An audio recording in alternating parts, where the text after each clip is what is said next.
Hello, everyone. I know it's been a while, but I am back.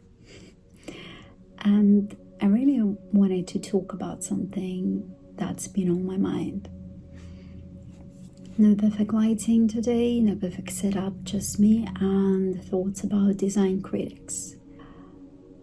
Because whether you are a beginner designer or a seasoned pro, feedback is something we all have to deal with, and it can be quite intimidating, right? But maybe you're just like me and you just gotten used to it over time.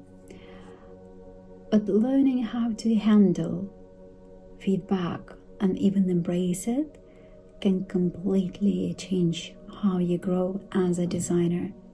And frankly speaking, not necessarily as a designer, an artist, musician, feedback is one of the most powerful tools you can use. You have to remember that feedback isn't a personal attack. It's actually one of the most powerful tools for your growth. When someone critiques your work, they're not saying necessarily that you're a bad designer. Well, some of them might be trying to say that, but most of the time is just about business or client's vision or many other things, but they're helping you refine your ideas and push your creativity further. Yes, it can sting at first, especially when you're just starting out. When I was a junior designer, it was a bit hard for me to receive feedback, especially if it was not necessarily a great feedback. But over time, I'm just so got used to it, and maybe I don't repeat the same mistakes anymore. I don't have the feedback that might necessarily ruin my mood or something. After enough critics, you just start to realize it's the part of the process and of your growth, and you learn to separate work from your worth, and that mindset changes everything. Not all feedback is equal. I said what I said. You will get opinions from your teammates, from your maybe friends, clients, managers, people who aren't even designers. It's great to listen, but you have to remember that you need to filter what truly matters. What I mean is feedback from people who understand design principles and have a strong visual sense. That's gold. That's how you spot patterns and figure out what's actually valuable. The key is knowing which feedback supports your vision, company's vision, and which doesn't.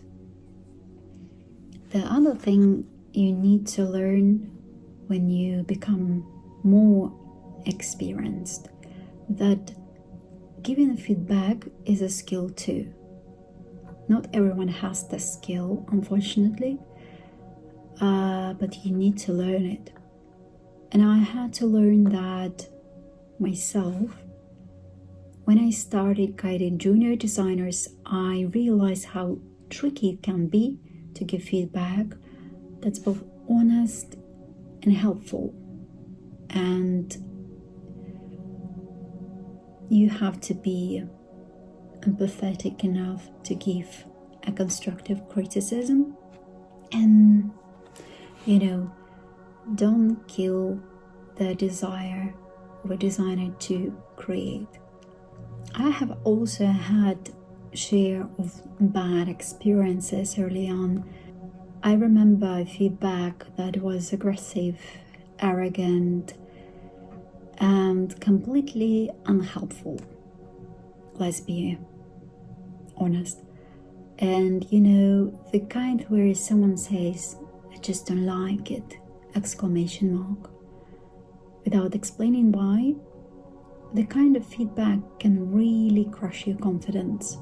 But looking back, I'm actually grateful because it shaped how I approach critics today, and it taught me something valuable and important. What I accept as normal behavior from a manager, client, boss, sometimes the environment just isn't good for you, and it's okay to recognize that. Self-respect is a must. No project or job is worth compromising your mental health or your boundaries. And yeah, that's important. There were times when I was genuinely scared, and scared of creating something terrible, or scared it wouldn't align this debrief, mostly because I didn't have enough experience yet. But I kept going. I focused on self-education, took courses, and kept seeking feedback. I asked for feedback, even when it was uncomfortable. And this every project, I learned something new. And after all the critiques you go through in your life, in your career, the good ones, the bad ones, the confusing ones, something shifts. You start trusting your process, your instincts, and your creative voice. That's actually the moment when you stop reacting to feedback, because you start leading the conversation about design, this confidence and clarity. And as you grow more confident, you learn how to stand by your design choices. It's okay and even necessary to respectfully explain your reasoning. I have had moments when I confidently defended my design decisions. I ask clients to reconsider their feedback and decisions, because at that moment I truly believed my solution was the right one. Not just visually, but in terms of usability and what was the best for the company. And I always explained my reasoning clearly and professionally.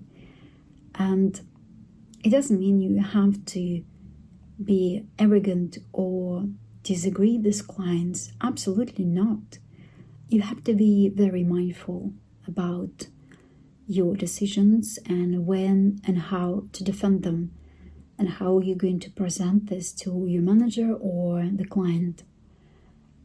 But it's a skill, and you don't always have to agree with the client, and it's absolutely fine. Sometimes your job is to guide others through the why behind your design. Critics are two-way street. When you give feedback, do it with empathy and clarity. Instead of saying, "This doesn't look good," try to say, "What if we explored a cleaner layout here? What if we would choose, let's say, a different font, an image?